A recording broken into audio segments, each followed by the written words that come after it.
Hi guys, welcome back to my channel and welcome back to another missing persons case. I hope you've been finding this series interesting. If you have, let me know in the comments so I know to continue them. Anyway, today's case I am covering is one I feel has received nowhere near the media attention it deserves. So I thought it was about time that an in-depth video was put on YouTube, on the internet, because I really couldn't find any that I thought were super informative. So I have gathered all the facts I can. There is very little information, very little facts, very little evidence in this case, but this is honestly probably the most bizarre case I've covered. Just the facts and evidence that are in it are gonna blow your mind because they don't make any sense to me whatsoever. But let's just get straight into it. So Diane Louise Augat was born on February 21st, 1958. And she could be going by the name Diane Young, which is her maiden name. Her mother's name is Mildred Young. Diane was a doting, stay-at-home mum to 2 girls and 1 boy throughout the 70s and the early 80s. It is said she really enjoyed camping, fishing and music. Unfortunately, Diane and her husband separated and she lost custody of all 3 of her children in 1988. And in 1991, they officially filed for divorce. Diane's mother, Mildred, did state that Diane did suffer from bipolar and manic depression and was diagnosed sometime in the late 80s.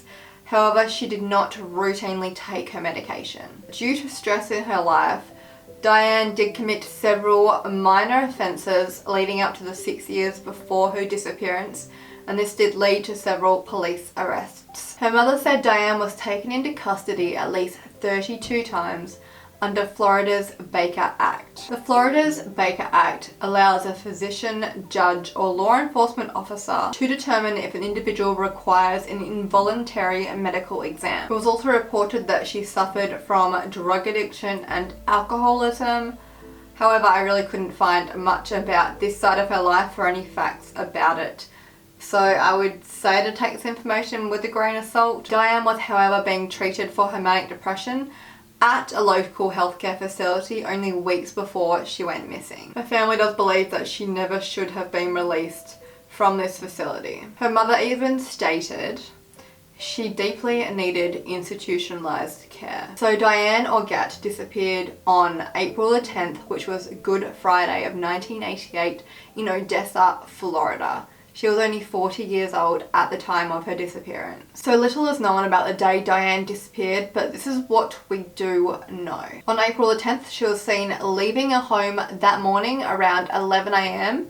and she did not return by that evening. She lived at 1000 block of Chesapeake Drive in Odessa, Florida. Unfortunately, she did not have her medication with her when she disappeared. Diane was reportedly spotted by a witness at the Coral Sands Motel on the day she disappeared. This motel was actually renamed the Westside Hotel before being torn down in 2010, if you do look it up. But this piece of information wasn't released until a bit after her disappearance, but I'll go into why. It is important information soon. If you do look up the Coral Sands Motel or the Westside Motel, it does look pretty rough. It doesn't look like a great part of town. I will insert a picture so you can see what it looks like.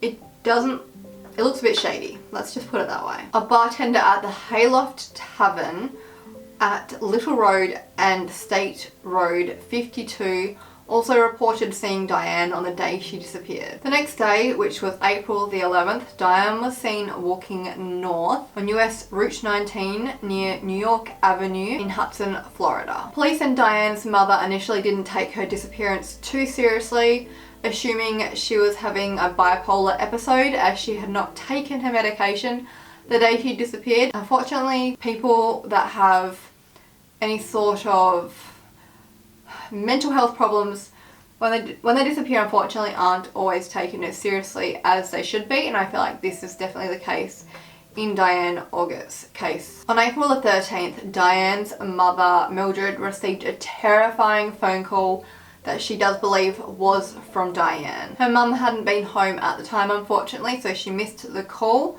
So a message was left on the answering machine. The message said, "Help, help, let me out." Her mother then heard a sort of scuffle in the background as though someone was trying to get the phone off her. Then she heard, "Hey, give me that," and the line went dead.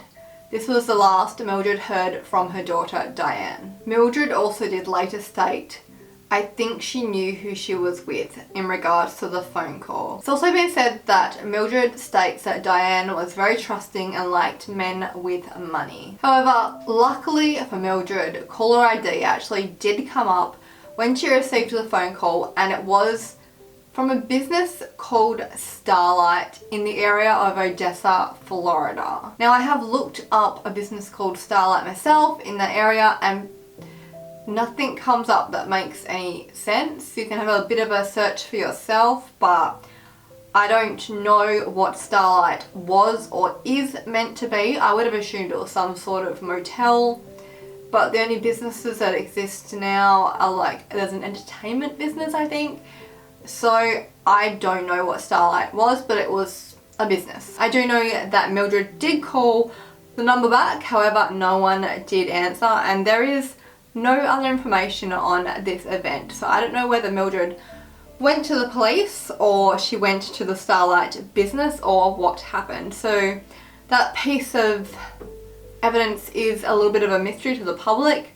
I do assume that there is more to it that police have on record. So on the same day that this mystery call was made, April 13th, a waitress saw Diane eating lunch at Inn on the Gulf in Hudson. It's not confirmed whether the waitress saw Diane eating lunch before this phone call was made to Mildred or after. So 2 days after this phone call was made on April the 15th, there was a pretty gruesome discovery to do with Diane. So around the area in which a witness claimed to see Diane walking along Route 19 around the New York Avenue area, the severed tip of Diane's right middle finger was discovered.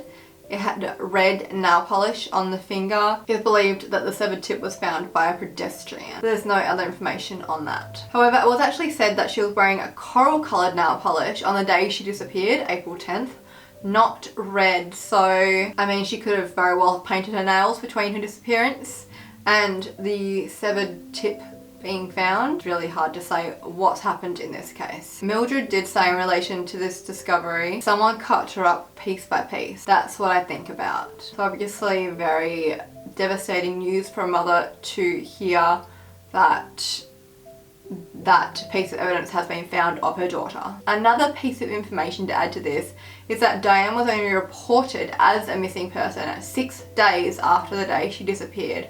However, this could have been due to the fact that it was put down to a bipolar episode, which is quite unfortunate, really. I do believe that's not anyone's fault, of course. If someone does have a mental health history, then that is of course going to be people's first assumption of what happened. A further 2 weeks went by before any further evidence turned up after Diane's finger, and this piece of evidence may be more bizarre than the severed finger. So at a nearby Odessa convenience store, a bag was found in a freezer that holds ice for customers. Inside this bag were clothing that was folded neatly, and these clothes belonged to Diane. It is not known how this bag of clothes got there. It seems like there was no video surveillance, and if there was, police haven't released that information, so it's extremely bizarre. And unfortunately, this was the last piece of evidence that showed up for another 2 years. In the year 2000, another bizarre piece of evidence was found, and who found it, I guess, is even more bizarre than the last 2 pieces of evidence. And this discovery was also only made 1 day after a local paper, the St. Petersburg Times, published an article about Diane's disappearance. The girlfriend of Diane's brother found another bag in another convenience store, potentially belonging to Diane. This was in Pasco, Florida, at convenience store Circle K. So whether the fact that Diane's brother's girlfriend found the bag is just some massive fluke or coincidence or something like an elaborative setup by some crazy stalker, or they're involved, has not been determined, but it made the case all the more bizarre and interesting and difficult. The bag she found, which was a Ziploc bag, had the name Diane in black permanent marker written on the front. Inside the bag was a bright pink tube of lipstick, some black eyeliner, a generic tube of toothpaste, and a bottle of perfume by the brand Taboo. Although Diane's mother does believe that these items could have potentially been Diane's, there really is no evidence that Diane was the owner of these items. The only evidence besides, of course, the name that does suggest this was Diane's bag was the fact that the toothpaste in the bag was the same toothpaste that was given to Diane at the mental facility she was staying at weeks before her disappearance. And as a side note, I did read on several forums that when you're staying at a mental facility or a hospital, you are asked to put your toiletries in a clear plastic bag with your name on it. So I do wonder if it's possible that she potentially has been at a mental facility and is, you know, in desperate need of help, or she's been there, I don't know if she would have been there 20 years, but maybe she was there for a few years, finally left and just wasn't really aware of who she was, where she came from, or potentially wanted to start a new life. Anyway, we're going to get into theories after this. So you may remember me mentioning the Coral Sands motel. It was a witness that did spot her there the day she disappeared, and this witness did come forward a bit after she did disappear. So what is interesting about this piece of information is that the manager of this hotel, Gary Robert Evers, was charged with murder in 2001. So he allegedly shot and killed a man during an argument because he believed this man had robbed his hotel and beat up his girlfriend. He did know this person, however, unfortunately for him, it turned out this person was not responsible for the robbery. Gary Robert Evers, however, does have no other criminal record in the state of Florida, and his murder that he committed, I guess it did have a motive behind it, but of course we don't know everything about Diane's life at the time and if she was in some sort of trouble. It's also worth noting that Diane's severed finger was found only 1 block away from the Coral Sands motel. Although Gary is considered a suspect, there is absolutely no evidence to tie him with Diane's disappearance. Unfortunately, there has been no solid tips, leads or evidence since this witness account. Diane is currently considered endangered missing. She would be 60 years old today, and authorities do believe that foul play was involved in her disappearance. So with all that evidence, let's move on to theories. And I had to think long and hard about some theories. I had to look up some theories, and this is a tough one. There's not much evidence. There's some, but not much. And it's all an annoying, bizarre puzzle that makes no sense at all. It's bizarre. I think that's the only word for this case. So the first theory, as I went over before, is that the plastic bag with her name written in black permanent marker Diane was from a mental facility. It's possible, you know. I don't know much about mental health myself, so I'm not going to try to even go into bipolar and what it's like and what can happen, but I guess it's not completely out of the question to think that she was at a mental facility for a couple of years and left and just wanted to start afresh.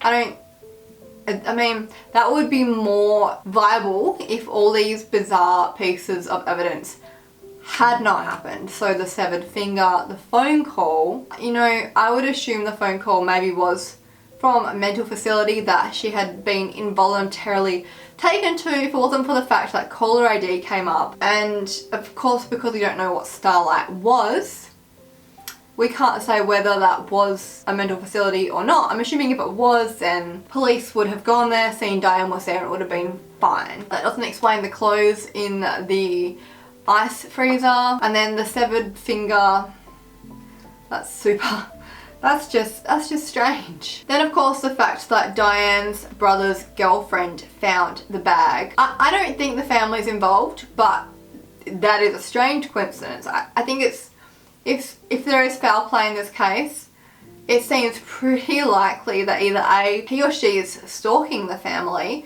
and knew where the girlfriend would be and she did happen to find it, or especially the fact that this bag was found a day after a newspaper reported on Diane's story, which happened 2 years previous, could be someone playing a sick joke. As far as Gary Robert Edwards is concerned, it could be police clutching at straws, in my opinion. Not necessarily, but I mean, what connection did Diane have to Gary? Like, as far as we know, not any. But then again, you gotta think, maybe if she did have a drug problem, as it has been reported, she could have been in some sort of trouble. Maybe he was involved in something like that. If he's willing to murder someone, you don't know what else he's involved in. He could be behind the phone call and the severed finger. It might have been some sort of revenge kidnapping and the person is just playing some sick joke with these plastic bags that are being found of hers. All these bags weren't hers at all, you know? This is why nothing makes sense. Nothing intertwines all these pieces of evidence together to give us one solid answer. So the next few points aren't so much theories as they are just discussion topics. So just the point is, I'd really like to know what happened after this phone call was made to Mildred from Diane.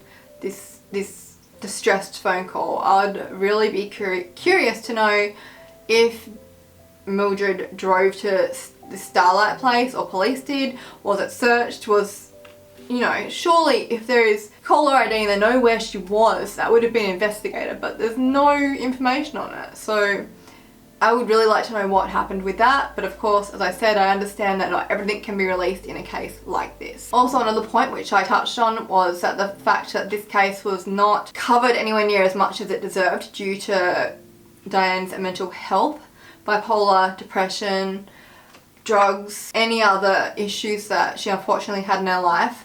The fact that her children also were taken off her in 1988. So that says to me that she wasn't in a good place for a while before she went missing. And I guess that when people see this in the story, they just assume that they got caught up in trouble, they left off their own accord, and the case doesn't get the coverage that it does deserve, which is part of the reason I am discussing this case in a video. So as far as the 2 bags go that were found, that were allegedly Diane's, I know it's quite common for murderers to keep the possessions of their victims as trophies. So potentially, you know, if someone is sick enough to murder someone, they're sick enough to play these sick games and gradually start giving back these trophies or putting them in random places. It's a bit far-fetched, but it's a theory. And this person also had to be very calculating to have someone that is related to Diane's circle to find this second bag of her items. Not to mention the fact this person returned her belongings not once but twice without being seen in a public place that you would think would have security cameras. I would really love to know what's happened in this case. There seems to be either a lot the police aren't revealing or a lot of like blank spaces within this case, and it's very frustrating and very confusing, especially when you're researching this case. You'll be mind boggled. The fact also that her belongings showed up 2 years after she disappeared makes me think that it was a local that has something to do with her disappearance. The last theory is that Diane's family knew her abductor, murderer, etc. because of the girlfriend finding the bag. But that really has no sort of weight behind it, and there's not much to that theory. It's more of a thought than a theory, I suppose. And that's basically all my thoughts and theories on this case. As I said, the little we have to go on is all a big mess of nonsensical bizarreness. So I would really love to hear your thoughts and theories down below, because I am baffled, I am stumped, I am frustrated. It's been 20 years and I hope something comes of this case at some point and we can find out what has happened to Diane Augat. I don't believe they're actively working on this case, but again, I don't know. I do strongly feel that a lot of facts in this case have not been released to the public, understandably. Anyway, I'm going to wrap this video up right here. If you do enjoy these types of videos, let me know down below. Let me know what other videos you'd like to see. Don't forget to thumbs up, subscribe, and hit the notification bell. I will speak to you guys next time. Have an amazing day. I'll see you soon. Bye.